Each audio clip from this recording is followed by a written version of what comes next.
ताकि जितनी भी पुरानी बिल्डिंगें हैं उसका रीडेवलपमेंट का मार्ग खुल जाए। जब तक प्रॉब्लम सॉल्यूशन नहीं हो जाता है हम लोग इसको कंटिन्यू और स्टील करते जाएं।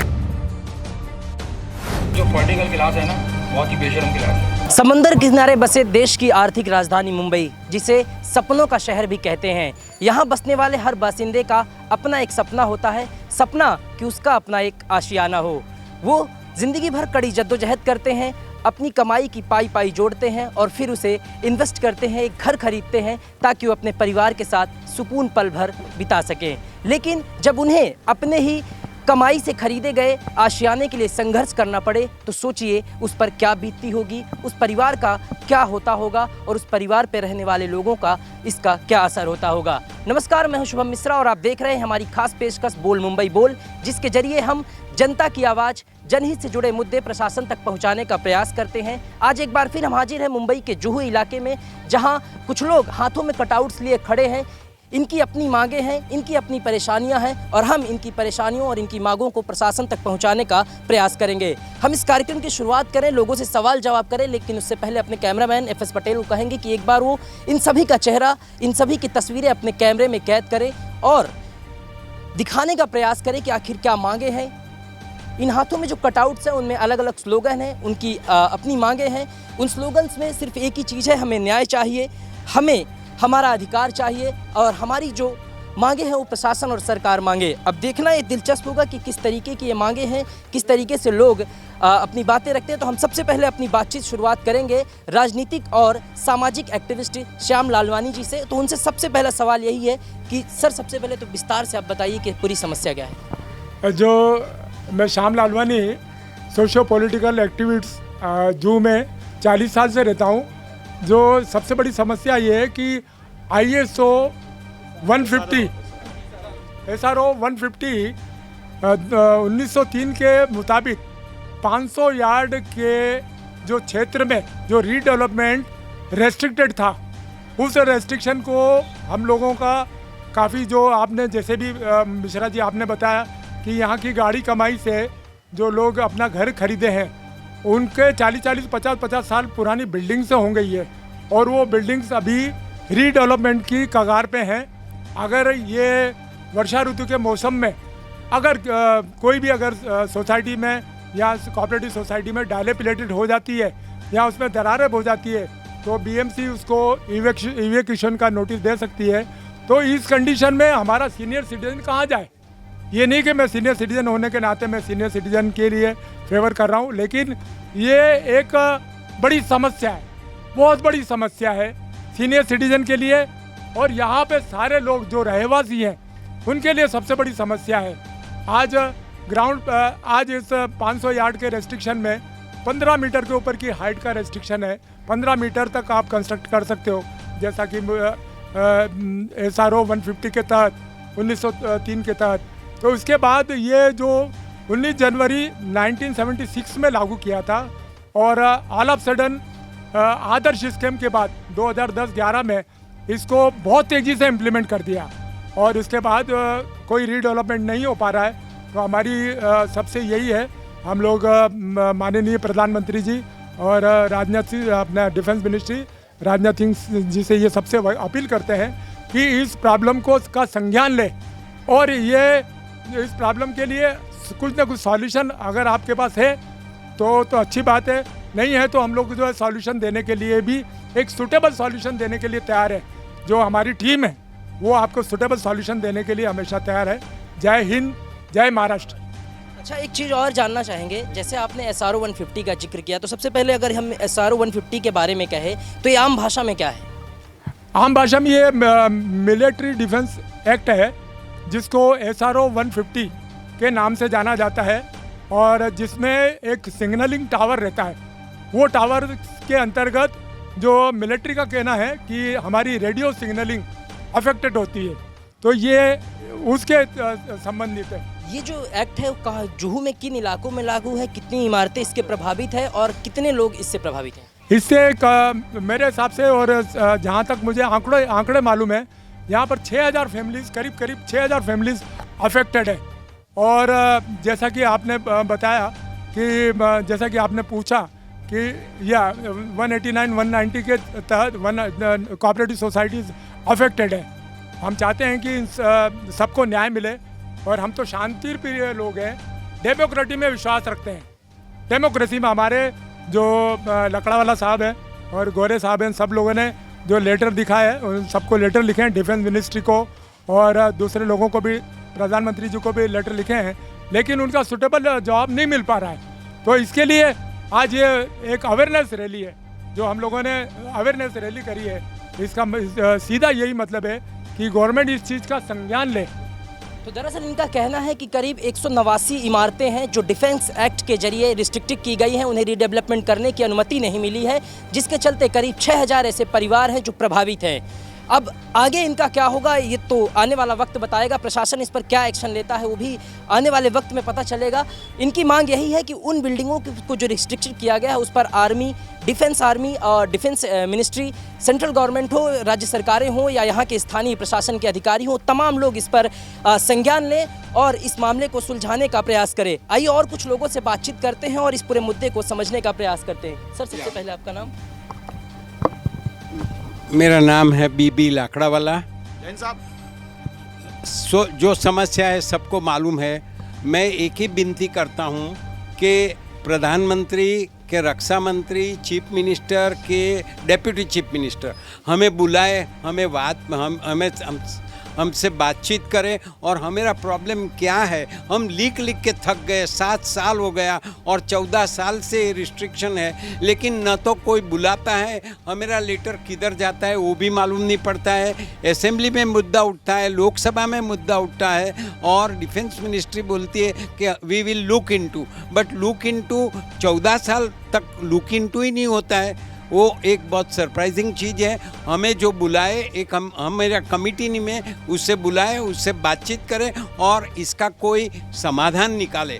खाली पीली ये रिस्ट्रिक्शन जो really no ground of it at all, because now it's a satellite age, signaling is not there, but if at all there it will not affect. So why unnecessary prevent the law abiding citizens from redeveloping their property, which may collapse any time because their due date is already expired.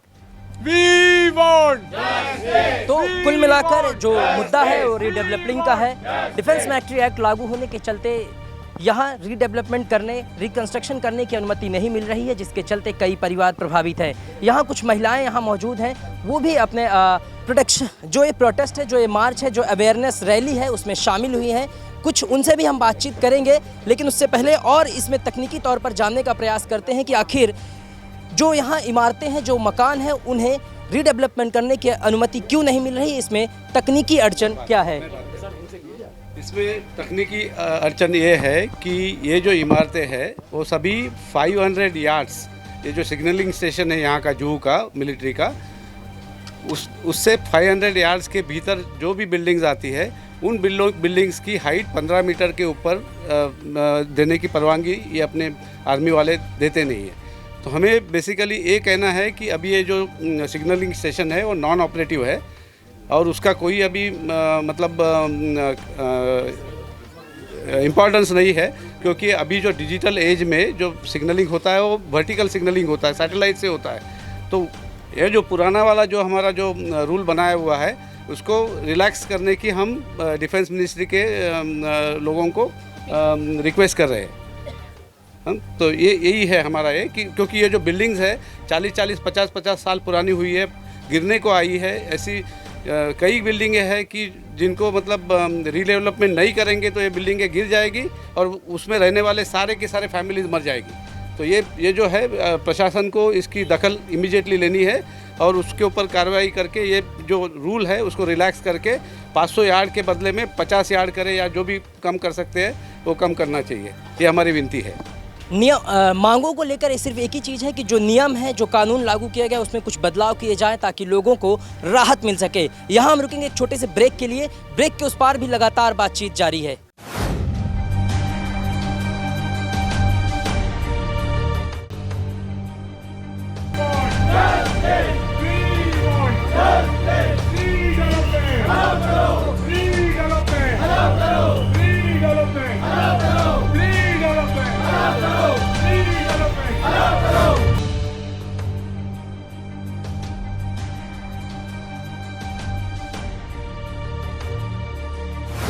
ताकि जितनी भी पुरानी बिल्डिंगें हैं उसका redevelopment का मार्ग खुल जाए। जब तक प्रॉब्लम सॉल्यूशन नहीं हो जाता है हम लोग इसको कंटिन्यू और स्टील करते जाएंगे। जो पॉलिटिकल क्लास है ना, बहुत ही बेशरम क्लास है।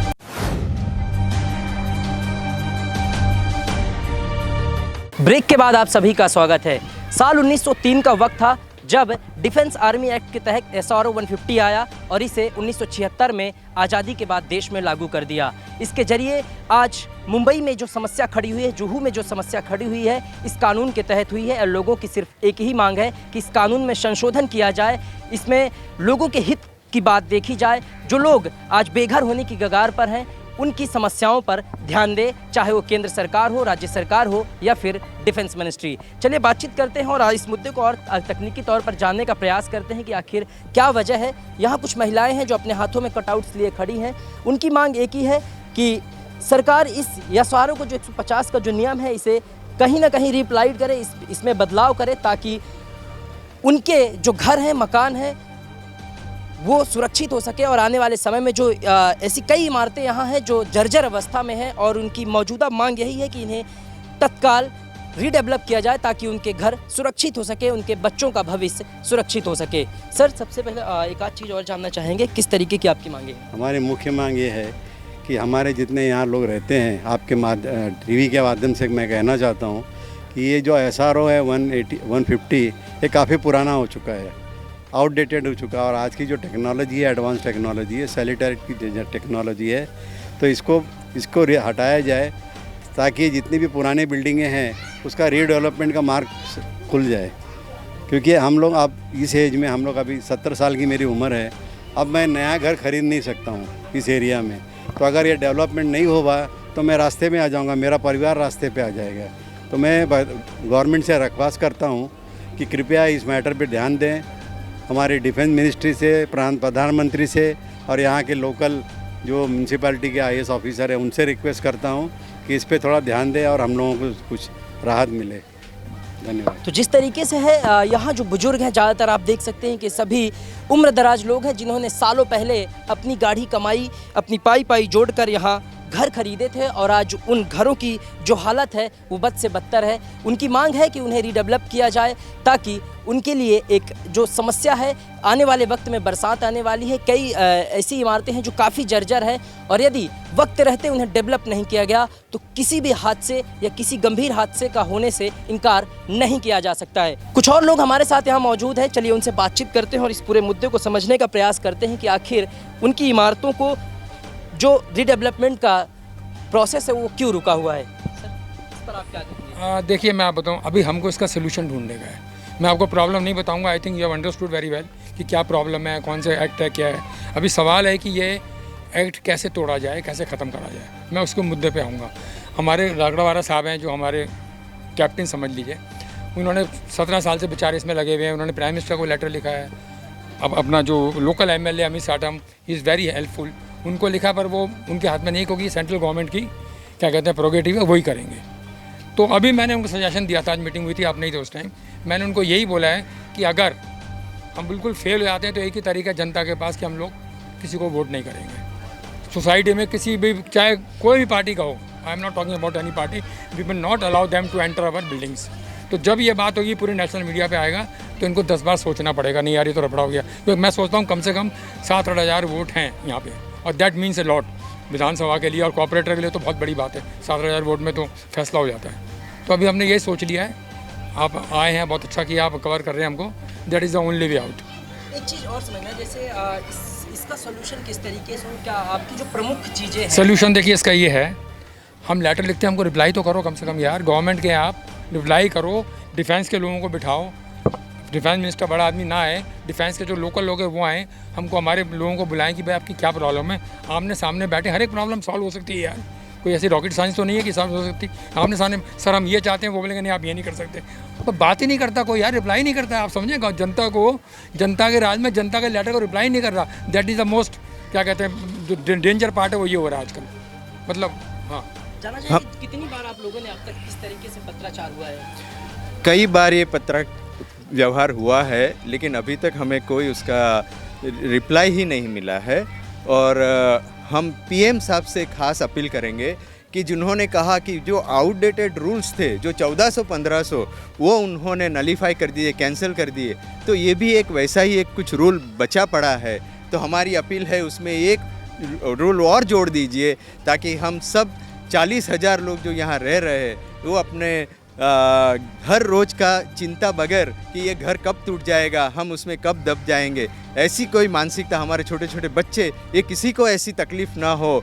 और इससे हम अपील करते हैं कि इस तरीके के रूल के ऊपर भी आप ध्यान देकर, अगर ये ज़रूरी नहीं है तो इसको आप निकाल दें, बस यही हमारी प्रार्थना है। 189 इमारतें हैं, करीब 40,000 परिवार हैं और समस्या एक ही है कि उनके आशियानों को बचाया जाए, चाहे वो राज्य के मुख्यमंत्री एकनाथ शिंदे हों या देश के प्रधानमंत्री नरेंद्र मोदी। साफ तौर पर चेतावनी भी दी गई है कि यदि आने वाले समय में उनकी समस्याओं को ध्यान नहीं दिया गया तो जो इलेक्शन होने हैं उनमें मतदान नहीं किया जाएगा। इसके अलावा सिर्फ एक ही मांग है, एक ही अपील है इस देश के मुखिया से, प्रधानमंत्री नरेंद्र मोदी से, कि अगर वो करीब 1400-1500 कानूनों को रद्द कर सकते हैं जो अब वास्तविक समय में यूज़ के लायक नहीं थे, इस्तेमाल के लायक नहीं थे, यदि उन्हें रद्द किया जा सकता है तो इस सालों पुराने कानून में संशोधन या इसे रद्द करना क्यों संभव नहीं है। उन्होंने मांग की है, सीधे सीधे मांग की है कि इस कानून में या तो संशोधन किया जाए या फिर इसे रद्द किया जाए ताकि आने वाले समय में उनके परिवार और उनके बच्चों का भविष्य संभल सके। तो फिलहाल इस पेशकश में अभी के लिए इतना ही। अगले एपिसोड में हम फिर किसी स्थान से, किसी इलाके से आपके सामने जन समस्याओं को लेकर हाजिर होंगे। तब तक के लिए आप बने रहिए इन 24 न्यूज़ के साथ। मुझे मेरे कैमरामैन FS पटेल के साथ दीजिए इजाज़त। नमस्कार।